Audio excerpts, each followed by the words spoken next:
November 15, 1942. In the pitch-black waters of Iron Bottom Sound, the USS Washington faced the Japanese battleship Kirishima, a warship thought to be invincible.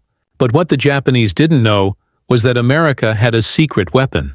With cutting-edge radar technology and firepower like no other, Washington shattered the very naval doctrine Japan had relied on for decades. In minutes, the Kirishima was reduced to a burning wreck. This was not the naval war Japan had planned to fight. This was the dawn of a new era in warfare, a battle where technology outpaced tradition, and American innovation left Japan struggling to catch up. November 15, 1942. Iron Bottom Sound, Guadalcanal, the USS Washington slices through the darkness. Its radar sweeps the black waters, searching. 9 16-inch guns pivot to starboard. The mission is simple: stop the Japanese battleship Kirishima from destroying Henderson Field. Save American lives. The night shatters with 16-inch thunder. 42 massive shells rip through the dark, targeting an unseen enemy. In minutes, the Kirishima becomes a burning wreck. Her 14-inch guns fall silent forever. This is not the war Japan intended to fight. November 14-15, 1942. The Imperial Japanese Navy loses more than a battleship. They lose their confidence. American naval technology has leapt forward, decades ahead in just months. The Japanese never expected this. Warships that strike with deadly accuracy, even while speeding through complete darkness. Guided by invisible electromagnetic eyes that cut through smoke, weather, and the pitch-black night. Admiral Nobutake Kondo's force steamed toward Guadalcanal that November night, certain of Japan's superiority. The Kirishima, a Pearl Harbor veteran, carried 8 14-inch guns and the finest optical rangefinders in the world. Her crew had trained for night combat since the 1920s. Japanese doctrine dictated that accurate long-range fire needed steady courses and clear visual contact. To them, it was simple: shoot accurately or maneuver for survival. But USS Washington had something the Japanese couldn't fathom. Mark 8 fire control radar. It could track and engage targets at 18,500 yards, in total darkness. When Washington's radar locked onto the Kirishima, they did the impossible. The American battleship maintained a perfect firing solution while dodging at high speed. It could shoot and turn at the same time. That terrified Japanese naval leaders. Night fighting, where Japan held the edge, meant nothing against enemies who saw darkness as irrelevant. Washington's performance that night showed the results of years of fast battleship development. From 1941 to 1944, American shipyards delivered 3 revolutionary classes of warships, each one addressing problems Japan had yet to realize it faced.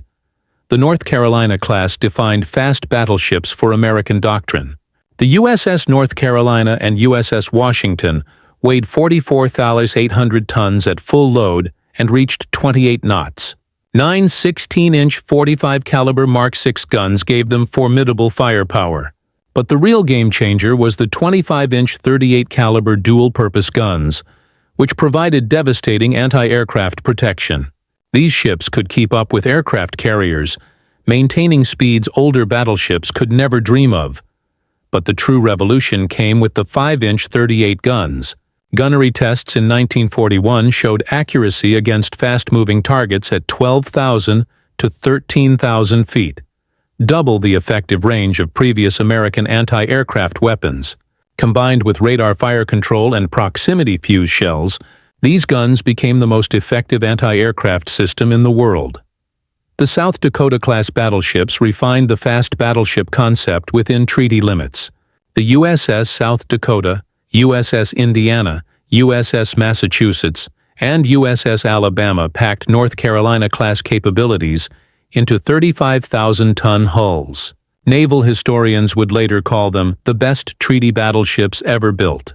With 12.2 inches of inclined belt armor and 6 inches of deck armor, they were better protected than any contemporary design. But the South Dakota class revealed America's true design philosophy. Instead of maximizing individual ship strengths, American engineers focused on fleet operations. These battleships were made to fight as part of fast carrier task forces, providing anti-aircraft coverage so carriers could operate in contested airspace. Then came the Iowa class. The restrictions of the treaty were gone. The USS Iowa, USS New Jersey, USS Missouri, and USS Wisconsin displaced 56,088 tons fully loaded and reached 33 knots.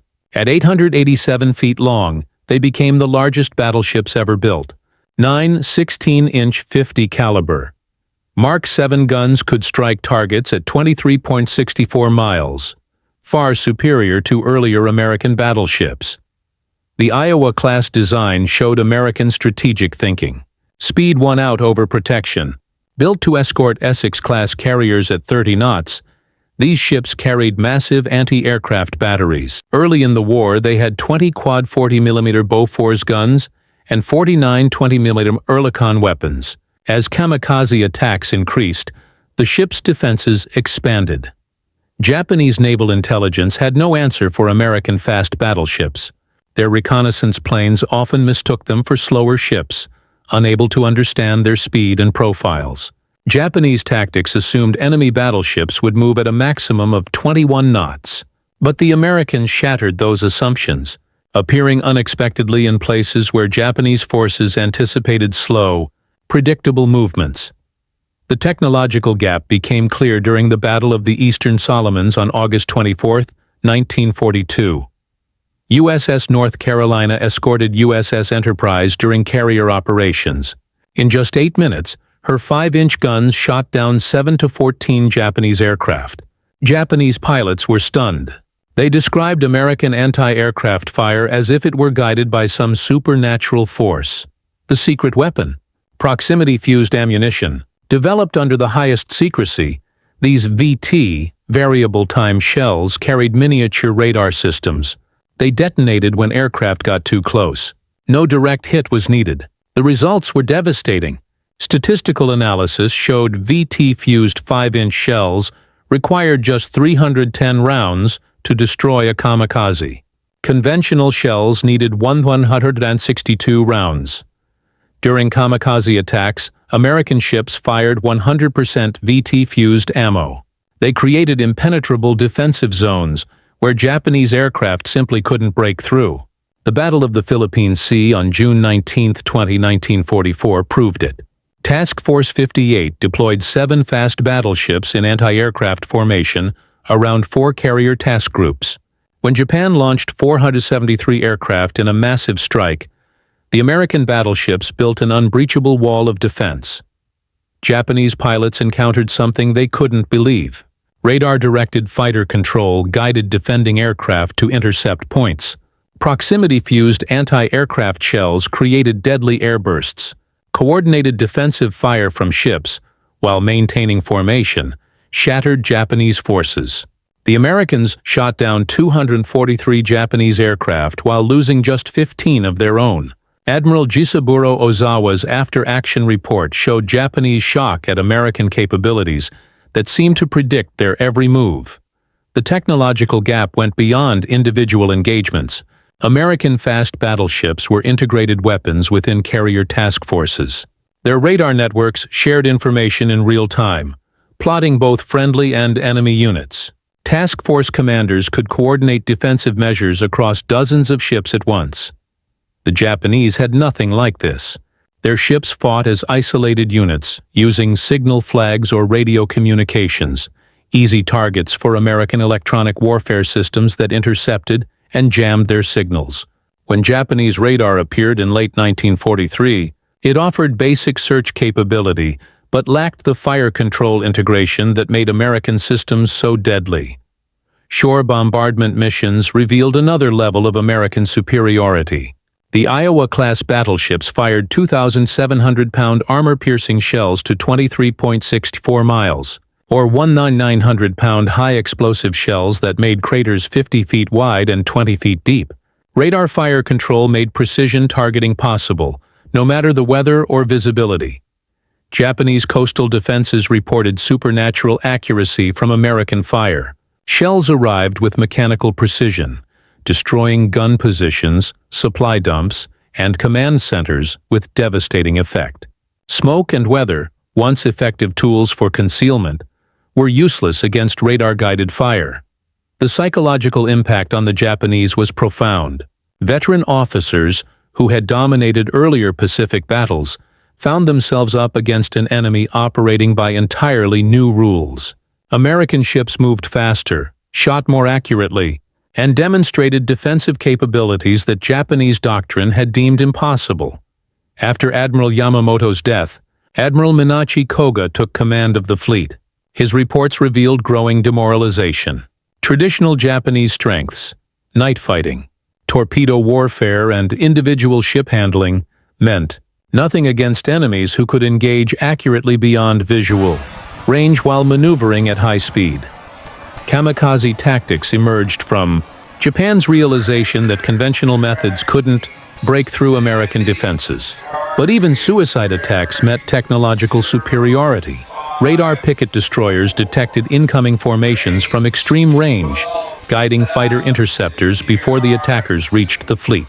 Despite the courage of kamikaze pilots, only 14% survived to hit their targets, and only 8.5% of those hits sank a ship.